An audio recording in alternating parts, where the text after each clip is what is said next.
আসসালামু আলাইকুম প্রিয় শিক্ষার্থীরা, আশা করছি সকলেই ভালো আছো। আলহামদুলিল্লাহ আমিও ভালো আছি। তো আমি মাহমুদুর রহমান আছি তোমাদের সাথে।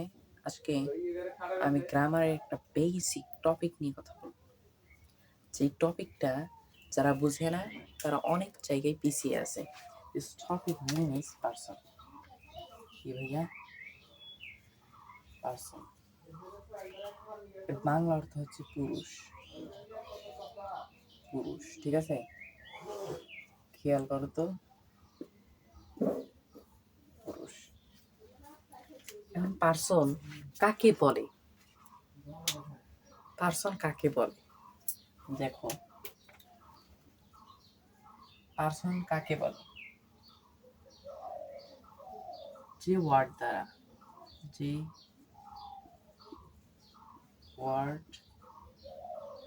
দ্বারা দ্বারা সাবজেক্ট বা অবজেক্ট, এই সাবজেক্ট বা অবজেক্টের জায়গায় কি থাকে? নাউন অথবা প্রোনাউন, তাই না? নাউন অথবা প্রোনাউন। প্রোনাউন কে নির্দেশ করে? প্রোনাউন কি করে? নির্দেশ করে।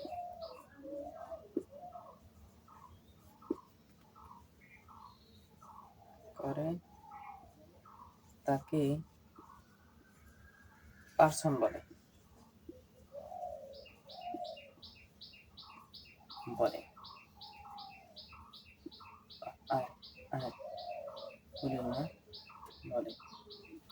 দেখো তো, যে ওয়ার্ড দ্বারা সাবজেক্ট বা অবজেক্ট, নাউন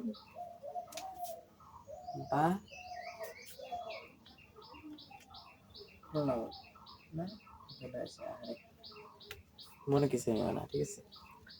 যে ওয়ার্ড দ্বারা সাবজেক্ট বা অবজেক্ট, এখন সাবজেক্ট বা অবজেক্টের জায়গায় নাউন থাকতে পারে, প্রোনাউন থাকতে পারে। কে নির্দেশ করে? অবজেক্ট, সাবজেক্ট বা অবজেক্টকে নির্দেশ করে, তাকে আমরা কি বলি ভাইয়া? তাকে আমরা বলি প্রোনাউন, সরি পারসন। পারসন করে, তাকে পারসন বলে। আচ্ছা ধরো একটা উদাহরণ দেই। He is a good boy. এক্ষেত্রে পারসন কোনটা বলো তো? পারসন কোনটা? পারসন হচ্ছে এই যে হি হি হি হি হি হি, এই হি হচ্ছে পারসন। কোন পারসন? Third person. এমন যে ভাইয়া third person, first person, second person. আমরা জানি পারসন তিন প্রকার, সবাই কম বেশি জানে। এক্ষেত্রে কোনটা কি তোমাদের আমি দেখাচ্ছি, দাঁড়াও। এটা তো সবারই হয়েছে, স্ক্রিনশট নিয়ে দাও। বুঝছো? সংখ্যাটা লিখে নিতে পারো, ঠিক আছে? এবার আমরা বলবো পার্সনটা আসলে কয় প্রকার, কি কি, ঠিক আছে? আচ্ছা, পার্সন হচ্ছে প্রধানত তিন প্রকার। পার্সন প্রধানত কয় প্রকার ভাইয়া? প্রধানত কয় প্রকার? তিন প্রকার, ঠিক আছে? যথা নাম্বার ওয়ান, মানে ধারাবাহিকভাবে দেই যাতে তোমাদের উদাহরণগুলো সহজ হয়। ফার্স্ট পারসন, সংক্ষিপ্ত ভাবে লিখছি। পারসন, সেকেন্ড পারসন,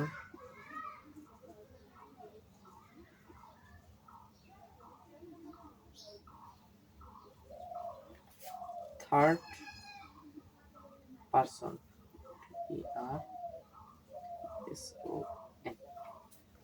ঠিক আছে ভাইয়া? First person, second person, third person. আচ্ছা, এখন ভাইয়া তুমি বললা, আরে আরে ভুলে না নাকি? হ্যাঁ, এখন তুমি ভাইয়া বললা যে first person, second person, third person, কোনটা কি, তাই না? কোনটা কি? এখন তোমাদের আমি কিছু পার্সনের উদাহরণ দেবো, ইনশাল্লাহ এর বাইরে কোনোদিন উদাহরণ আসবে না। ফার্স্ট পার্সনের উদাহরণ দিই। এই প্রত্যেকটা পার্সনের আবার দুইটা ফর্ম আছে, একটু বলে নিই। এ বিষয়ে তোমাদের ক্লাস যাবে ইনশাল্লাহ। প্রত্যেকটা পার্সনের দুইটা করে ফর্ম আছে। Number 1 form singular, number 2 plural. Singular, plural, এক বচন, বহু বচন। যেমন আমি একটু বলি, লিখে দিব যে আই, আমি, উই, আমরা। এখানে আমি একা, আমরা অনেক। এক্ষেত্রে আমি কি সিঙ্গুলার নাম্বার, আমরা প্লুরাল নাম্বার। তো আমি তারাও লিখে দিচ্ছি। ধরো আই, এটা সিঙ্গুলার ফর্ম, ঠিক আছে? সিঙ্গুলার সংক্ষিপ্ত করে লিখলাম, প্লুরাল, ঠিক আছে? আই সিঙ্গুলার, প্লুরাল কি উই। মি সিঙ্গুলার, প্লুরাল কি আস। মাই সিঙ্গুলার, প্লুরাল কি আওয়ার, ঠিক আছে? মাইন সিঙ্গুলার, প্লুরাল কি মাইন, সরি ভুল বললাম, আওয়ার্স, ঠিক আছে? এই যে দেখো, এই যে দেখো, first person singular number I, plural number we. তারপর হচ্ছে first person singular number me, plural number us. My, our, my, ours, ঠিক আছে? এবার হচ্ছে সেকেন্ড পারসন হচ্ছে ইউ, এর একটাই সিঙ্গুলার ফর্ম, একটাই, ঠিক আছে?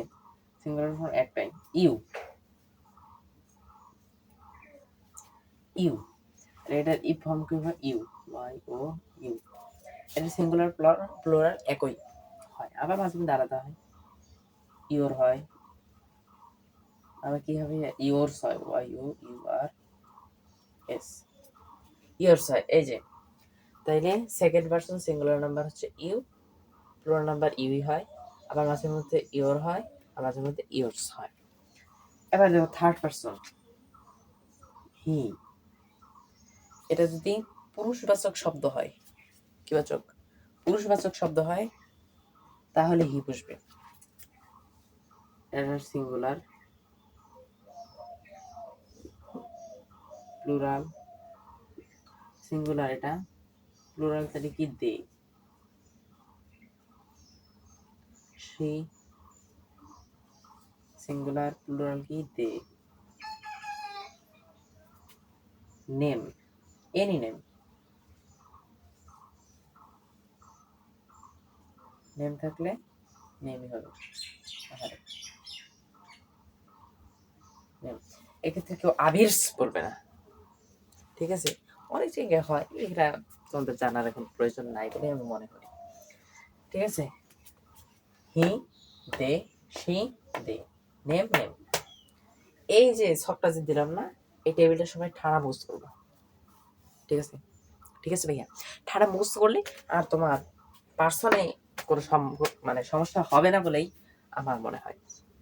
তো পার্সন, এখন একটা তোমাদের সেন্টেন্স দেব, বাংলা বাক্য এবং ইংরেজি বাক্যের মধ্যে পার্থক্যটা কি একটা দেখাই দেবো, ইনশাআল্লাহ তোমার পার্সন ক্লিয়ার হয়ে যাবে। এটা তোমরা তুলে নাও, একই স্ক্রিনশট দিয়ে নাও।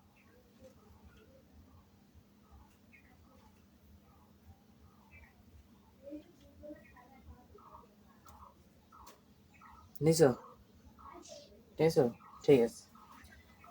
এবার আমি একটা বাংলা বাক্য ও ইংরেজি বাক্যের মধ্যে পার্থক্যটা কি, ঠিক আছে, সেটা তোমাদের দেখাই দেবো, এবং এমন একটা পার্সন দিয়ে দেবো যে পার্সনটা তোমরা আমাকে কমেন্টে জানাবে যেটা কোন পার্সন, ঠিক আছে?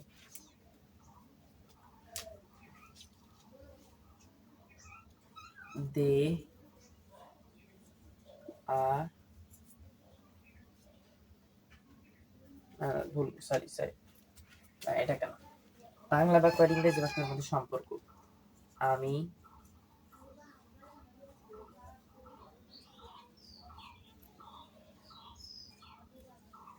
ভাত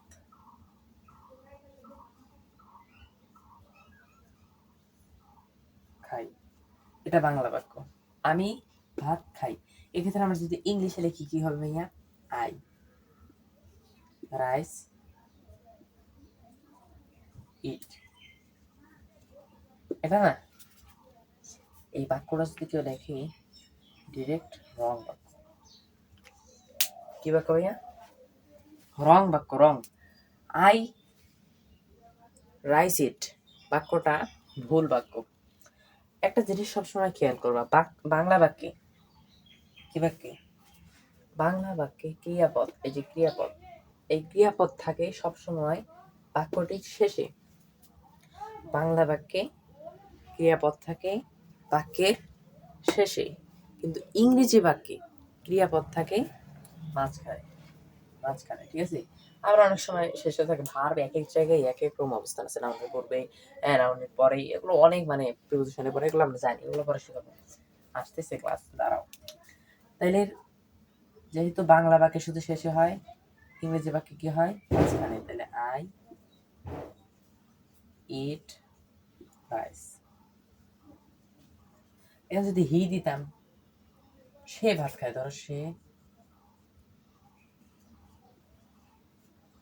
ভাত খায়, ঠিক আছে? সে ভাত খায়, এক্ষেত্রে কি হবে বলো তো? সে ভাত খায়, এক্ষেত্রে হবে হি, আরে আর বলবো না,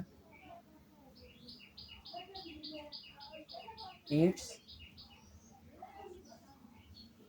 রাইস। এখন ভাইয়া গতবার ইট দিলাম, এবার ইটস কেন দিলাম? এক্ষেত্রে মনে রাখবা, থার্ড পারসন যদি সিঙ্গুলার নাম্বার হয় তাহলে ভার্বের শেষে এস বাই এস যুক্ত হয়। থার্ড পারসন যদি সিঙ্গুলার নাম্বার হয়, ভার্বের শেষে এস বা ইএস যুক্ত হয়।